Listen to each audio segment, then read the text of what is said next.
नमस्कार दोस्तों, स्वागत है आपके मेरे YouTube चैनल में क्लासमेट बाय सूरज गुप्ता। आज के इस सेशन में हम लोग 22 दिसंबर 2023 के करंट अफेयर को पढ़ेंगे। तो चलिए शुरू करते हैं हम लोग।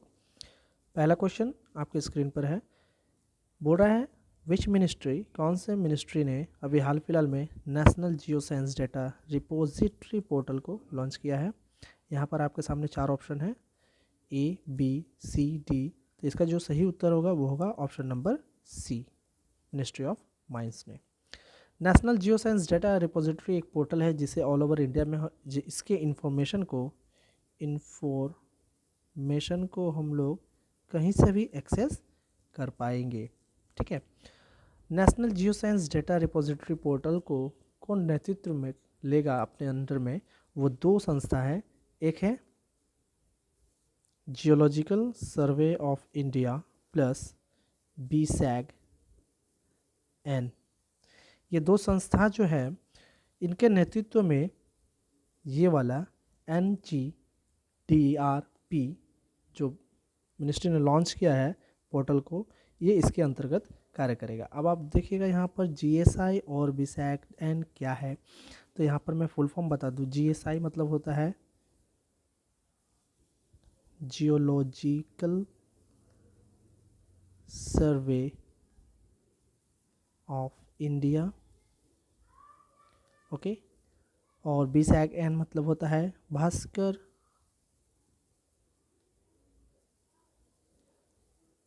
आचार्य institute space administration geo informatics. ये दो संस्था, इनके नेतृत्व में ये पोर्टल को कार्य में कार्यरत किया जाएगा। ठीक है। इसके अलावा यहाँ पर और भी बहुत सारे मिनिस्ट्री हैं, उसके बारे में हम लोग थोड़े बातचीत कर लेते हैं। Ministry of earth science option number A, ये किसके अंतर्गत आता है? याद रखिएगा, Kiren Rijiju. Option number B, ministry of road and transport, Nitin Gadkari, इनके अंतर्गत आता है। ऑप्शन नंबर C जो मिनिस्ट्री है ये आता है प्रहलाद जोशी,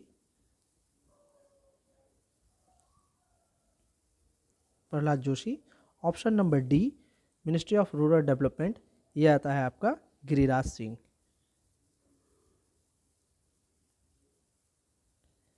तो इतनी बातें आपको याद होनी चाहिए। ठीक है, चलिए मूव करते हैं। अगला क्वेश्चन आपके स्क्रीन पे बोल रहा है, which arm force have recently been honoured with coveted golden owl award for their outstanding performance. ये गोल्डन ऑल अवार्ड जो है वो किस कंट्री को दिया गया है, किस कंट्री के आर्म फोर्स को दिया गया है? तो इसका जो सही उत्तर होगा वो होगा ऑप्शन नंबर B, इंडिया को दिया गया है। यहाँ पर तीनों arm force, army plus air force plus navy, ये तीनों को दिया गया है इनके आउटस्टैंडिंग परफॉर्मेंस के लिए। इनके आउटस्टैंडिंग थॉट और फ्यूचर प्लानिंग के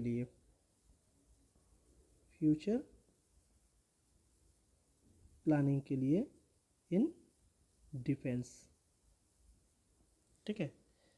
इसके अलावा ये जो गोल्डन ऑल अवार्ड है ये और भी एक क्षेत्र में दिया जाता है, वो है आपका एकेडमिक क्षेत्र, एकेडमिक प्लस मिलिट्री, ये दोनों के क्षेत्र में ये अवार्ड दिया जाता है। कौन सा अवार्ड दिया जाता है? Golden owl award. Golden owl award जो है दिया जाता है, किसे मिला? इंडिया को। ठीक है, चलिए मूव करते हैं नेक्स्ट क्वेश्चन की तरफ। अगला क्वेश्चन पूछ रहा है, how many corridors are being develop under the national industrial corridor development programme. National industrial corridor development programme जो है ये कितने कॉरिडोर्स में बनकर तैयार होगा। याद रखिएगा ऑप्शन नंबर डी 11, इसका जो उत्तर होगा वो होगा ऑप्शन नंबर डी 11। अब हम लोग समझते हैं national industrial corridor development programme जो है वो क्या है। सबसे पहले एक चीज़ याद रखिएगा, नेशनल कॉरिडोर NICP ये इंडियन गवर्नमेंट प्लस ADB यानी एशियन डेवलपमेंट बैंक का एक पहल है। इंडियन गवर्नमेंट ने एशियन डेवलपमेंट बैंक से लोन लिया हुआ है। कितना लोन लिया हुआ है? 250 मिलियन डॉलर का लोन लिया हुआ है, ठीक है। और इस 250 मिलियन डॉलर को वो कहाँ लगाएंगे? वो इस national industrial corridor development programme में इन्वेस्ट करेंगे, ठीक है। इससे क्या होगा? इससे बहुत जैसे शहर होते हैं भारत में, बहुत सारे शहर में नए नए इंडस्ट्रीज़ का क्या होगा? स्टेबलाइज होगा और बेटर जॉब लोगों को मिल पाएगा, ठीक है। चलिए, जबकि यहाँ पर ADB आ गया है तो ADB के बारे में भी थोड़ा पढ़ लेते हैं। What is ADB? Asian development bank. Asian development bank की जो स्थापना हुई थी स्टडी वो होता 1966। इसका जो हेडक्वार्टर है वो होगा मनीला, फिलीपींस, ठीक है। हेडक्वार्टर और मनीला फिलीपींस में है। इतना आपको याद रहना चाहिए, ठीक है। चलिए मूव करते हैं हम लोग नेक्स्ट क्वेश्चन की तरफ। अगला question, recently scientist identify hydrogen cyanide a vital molecule for formation of life on Enceladus a moon of. यहाँ पर पूछ रहा है, साइंटिस्ट ने यहाँ पर खोज किया है hydrogen cyanide a vital molecules जो है किसके फॉर्मेशन? लाइफ के फॉर्मेशन का। ये एक तरह का मून में पाया गया है, मतलब उपग्रह जिसका नाम है इंसिलेडस। इंसिलेडस पूछ रहा है ये किसका उपग्रह है? क्या ये जुपिटर का है या मरकरी का है, वेनस का है या फिर सैटर्न का है? इसका जो सही उत्तर होगा वो होगा option number D, Saturn. Saturn मतलब शनि। ये शनि का उपग्रह है। कौन? इंसिलेडस एक मून है किसका? सैटर्न का, ठीक है। इसके अलावा सैटर्न के 62 मून्स हैं, ये भी आप लोग याद रखिएगा। 62 मून्स जो है वो सैटर्न के हैं। और एनसिलेडस भी एक मून है, उपग्रह, जो सैटर्न का ही एक उपग्रह है, ठीक है। यहाँ पर क्या क्या पाया गया है? यहाँ पर hydrogen cyanide number 1, hydrogen cyanide जैसा कि आपको स्क्रीन में दिख रहा है। 2 number oxygen, 3 number ethane, 4 number methanol. ये 4 चीज़ वहाँ पर पाए गए हैं। ये कैसे पाया गया है? वहाँ के अर्थ सरफेस से एरप्ट होकर ये सभी चीज़ बाहर की तरफ निकल रहे हैं, ठीक है। कौन कौन से? ये hydrogen cyanide, oxygen, ethane and methanol.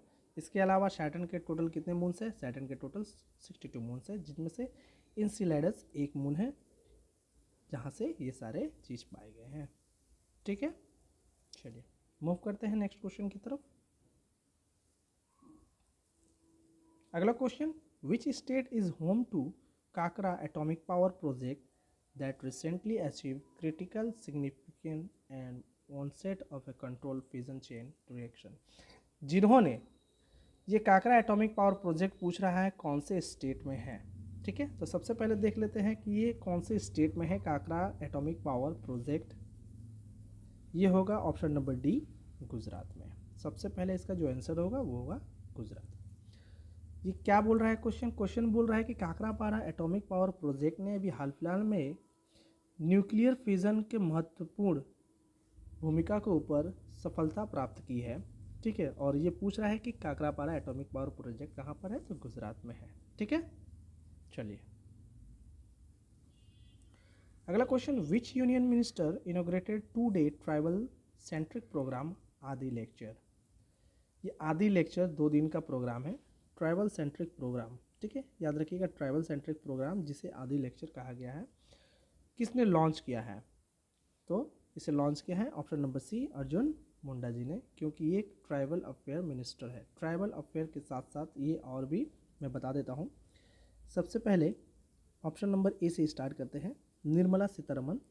Nirmala Sitharaman finance minister हैं, फाइनेंस मिनिस्टर हैं मोदी गवर्नमेंट की। दूसरा नंबर अनुराग ठाकुर, ये हो गए हमारे sports and youth affair, okay. Option number C, जैसा कि मैंने आपको बताया, अर्जुन मुंडा, ये है ट्राइबल अफेयर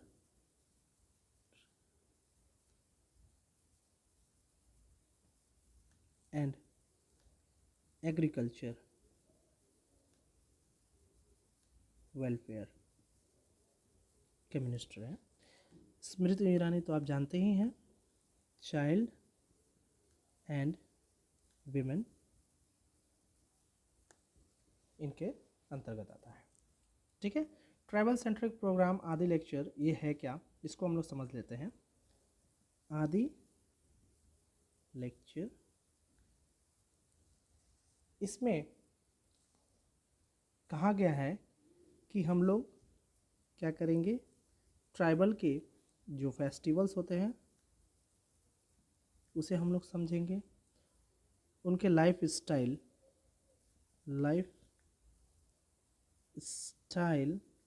के बारे में हम लोग जानेंगे, लाइवलीहुड के बारे में हम लोग जानेंगे, ये आदि लेक्चर के बारे में। मतलब कैसे जो है एक ट्राइबल सरवाइव करता है अपने लाइफ में, और उनका फेस्टिवल्स क्या होता है, क्या लाइफ स्टाइल है, लाइवलीहुड क्या है, ये आदि लेक्चर में सब कुछ जानने को मिलेगा। ये 2 दिन का प्रोग्राम है, ठीक है। चलिए मूव करते हैं अगला क्वेश्चन। अगला question, in which water area has the Indian navy recently deployed indigenous guided missile.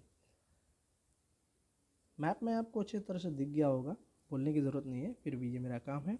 Gulf of Aden एक ऐसा जगह है जहाँ पर भारतीय नेवी ने इंडिजिनस गाइडेड मिसाइल को वहाँ पर लगाया है। क्यों लगाया है? यहाँ पर देखिए, ये सोमालिया आपको एक कंट्री मिलेगा। ये सोमालिया जो है हॉर्न ऑफ अफ्रीका के नाम से जाना जाता है। हॉर्न ऑफ अफ्रीका, एक्चुअली में इसे हॉर्न ऑफ अफ्रीका क्यों कहा जाता है, हॉर्न ऑफ अफ्रीका, क्योंकि ये सोमालिया का कुछ जो स्ट्रक्चर है मैप में वो हॉर्न की तरह है, ठीक है। हॉर्न समझ रहे हैं ना, जैसे सींग जो होता है, कुछ इस तरह से इसका मैप में दिखाया जाता है, इसलिए हॉर्न ऑफ अफ्रीका भी कहा जाता है। अभी कुछ दिन पहले ही यहाँ पर कुछ चोरी जैसे कांड हुए थे, जिसकी वजह से यहाँ पर इंडियन नेवी ने क्या किया है, अपने गाइडेड मिसाइल को वहाँ पर स्थापित किया है। और ये गल्फ ऑफ एडन पड़ता कहाँ पर है, ये गल्फ ऑफ एडन पड़ता है, ये देखिए ये वाला जो क्षेत्र है इस वाले क्षेत्र में पड़ता है, ठीक है। ये पूरा का पूरा ये रेड सी अरेबियन सी को जोड़ने का काम करता है गल्फ ऑफ एडन, याद रखिएगा। ये है पूरा का पूरा अरेबियन सी जो कि इंडियन सी का एक पार्ट है, और ये हो गया पूरा का पूरा आपका रेड सी। तो ये अरेबियन सी और रेड सी को जोड़ने का काम करता है गल्फ ऑफ एडन। यहीं पर इंडियन नेवी ने क्या किया है, इंडिजिनस गाइडेड मिसाइल को डिप्लॉयड किया है, ठीक है। चलिए, in which state will Khelo India youth game be organised. कौन से स्टेट में खेलो इंडिया यूथ गेम को ऑर्गेनाइज किया जाएगा, तो इसका सही उत्तर होगा तमिलनाडु, ठीक है। इस बार 2024 में खेलो इंडिया यूथ गेम कहाँ ऑर्गेनाइज किया जाएगा, तमिलनाडु में, ये याद रखिएगा। चलिए, खेलो इंडिया यूथ गेम के बारे में थोड़ा सा हम लोग जान लेते हैं।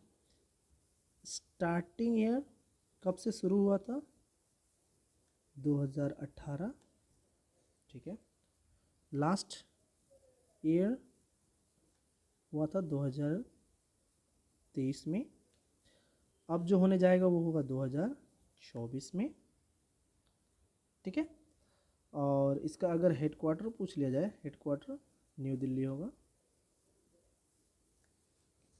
अब आते हैं एक और पॉइंट के ऊपर, खेलो इंडिया यूथ गेम से आप लोग समझ गए होंगे कि यहाँ पर यूथ की चर्चा की जा रही है, यूथ के बारे में बात की जा रही है। तो ये खेलो इंडिया यूथ गेम में वे सभी स्टूडेंट्स, वे सभी बच्चे भाग लेंगे जैसे कि स्कूल से, एकेडमिक सेशन से यहाँ पर अंडर 17 पार्टिसिपेट कर सकते हैं, और कॉलेज से अंडर 21 एज के स्टूडेंट पार्टिसिपेट कर सकते हैं खेलो इंडिया यूथ गेम में। पर्पज़ क्या है? पर्पज़ है न्यू टैलेंट को लाना। ये ग्रास रूट गेम है, ठीक है। यहाँ से नए नए जितने भी खिलाड़ी आते हैं वो खेलो इंडिया से मतलब ग्रो करते हैं और आगे चलकर अपना नाम कमाते हैं तरह तरह के गेम में, ठीक है। अगला question, with whom did Ministry of Rural Development sign an agreement to increase the reach of the product self help group? तो ऑप्शन नंबर ए जो है वो इसका सही उत्तर होगा। जियो मार्ट के साथ में मिनिस्ट्री ऑफ रूरल डेवलपमेंट ने एक एग्रीमेंट किया है। क्या एग्रीमेंट किया है? ये सेल्फ हेल्प ग्रुप के प्रोडक्ट को आगे बढ़ाने के लिए, ठीक है।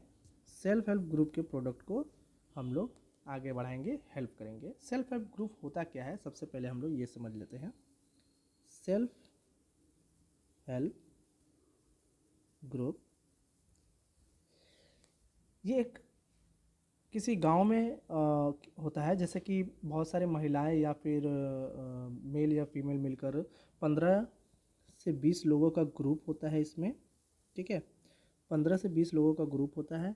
ये एक दूसरे का क्या करते हैं, सपोर्ट करते हैं। क्या कैसे सपोर्ट करते हैं? फाइनेंशियल सपोर्ट करते हैं, फाइनेंशियली उन्हें सपोर्ट करते हैं, ठीक है। तो ये होता है self help group. Self help मतलब एक दूसरे का सपोर्ट करना। कितने लोग होते हैं? 15 से 20। इसमें मेल और फीमेल दोनों ही होते हैं, ये याद रखिएगा। मेल और फीमेल दोनों का भागीदारी होता है और ये सब मिलकर आपस में फाइनेंशियली एक दूसरे को सपोर्ट करते हैं। अब क्या किया है rural development, ministry of rural development ने क्या किया है, एक एग्रीमेंट साइन किया है जियो मार्ट से। क्यों? उनके प्रोडक्ट को हम लोग क्या करेंगे, जियो मार्ट से हम लोग उनके प्रोडक्ट को आगे की तरफ बढ़ाएंगे, उनके प्रोडक्ट को सेलिंग को हम लोग बढ़ाएंगे ताकि उनका कुछ हेल्प हो पाए, ठीक है। Ministry of rural development, ministry of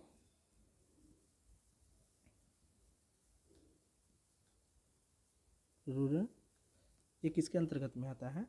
ministry of rural जो है गिरिराज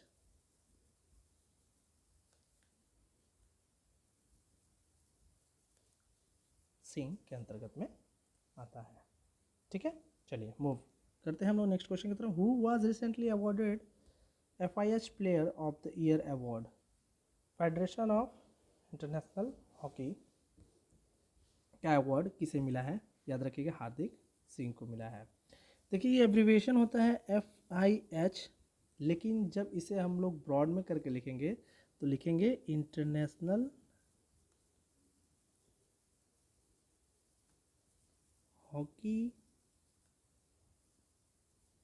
फेडरेशन, ठीक है। ब्रॉड में करके लिखेंगे ऐसे, अगर एब्रीविएशन करके लिखेंगे तो इस तरह से। यहाँ पर F जो है वो पहले आ जाएगा इंटरनेशनल हॉकी के पहले, ठीक है। तो इतना याद रहेगा आप लोगों को। तो ये रहा आज का हमारा 10 क्वेश्चंस 22 दिसंबर 2023 का। इसी के साथ हम लोग आज का ये सेशन को समाप्त करते हैं। आपको PDF इस वीडियो में मिल जाएगा, वीडियो के लिंक पे मैं डाल दूंगा, डिस्क्रिप्शन में जाइएगा, वहाँ से PDF डाउनलोड कर लीजिएगा और इसे प्रैक्टिस कर लीजिएगा। डेली आपको 10 एकदम current affair, most important current affair आपको दिए जाएंगे ताकि आपके एग्ज़ाम के दृष्टिकोण से ये काफ़ी महत्वपूर्ण रहे। तब तक के लिए चलिए धन्यवाद। वीडियो को लाइक कीजिएगा, शेयर कीजिएगा, सब्सक्राइब कीजिएगा।